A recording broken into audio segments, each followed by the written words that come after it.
Hello guys, welcome to my channel. Dasara వచ్చేసింది. దసరా అంటే shopping కదా, అందుకని మేము మా మమ్మీ బయటికి వెళ్ళామన్నమాట షాపింగ్ చేద్దామని. మా కోసం కాదు యాక్చువల్లీ షాపింగ్. మనం మామూలుగా దసరాకి దీపావళికి గిఫ్ట్స్ ఇస్తాం కదా మనతో వర్క్ చేస్తున్న వాళ్ళకి. సో అందుకని దసరాకి అది నార్మల్లీ మనం అంటాం కదా దసరా మామూలు అని చెప్పేసి. సో దసరాకి మా మమ్మీ ఎవ్రీ ఇయర్ ఇట్లా షాప్లో ఉన్న వాళ్ళకి ఇట్లా ఇస్తుందన్నమాట. ఆడవాళ్ళకైతే శారీస్ ఇస్తారు. నార్మల్లీ ఇంకా మగవాళ్ళు ఇంకా వర్క్ చేసే వాళ్ళు ఉంటారు కదా, అట్లా వాళ్ళందరికీ మనీ ఇస్తారనమాట.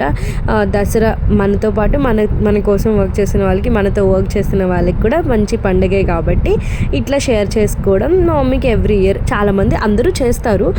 సో అందుకనే మేము శారీస్ తీసుకుందామని వచ్చాం. ఈసారి శారీస్ అసలు ఏమీ అంతగా లుక్ అంతగా నచ్చలేదు. అన్నీ ఎప్పుడో వాడేసిన శారీస్ లాగా ఆల్రెడీ యూజ్ చేసిన శారీస్ సేమ్ మోడల్స్ ఉన్నట్టున్నాయి.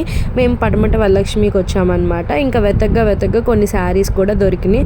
ఒక 4 శారీస్ దొరికినాయి. ఇంకా అవి తీసుకొని సరే ఇప్పటికి చూద్దాంలే, ఇంకా సరే నెక్స్ట్ వేరే దగ్గరికి వెళ్దామని చెప్పేసి వెళ్ళామన్నమాట. ఆ రోజు పాపను వదిలేసి వెళ్ళాము, అందుకని త్వరగా సెలెక్ట్ చేయాల్సి వచ్చింది. ఇంకా తీసేసుకొని వచ్చేసాను అనమాట.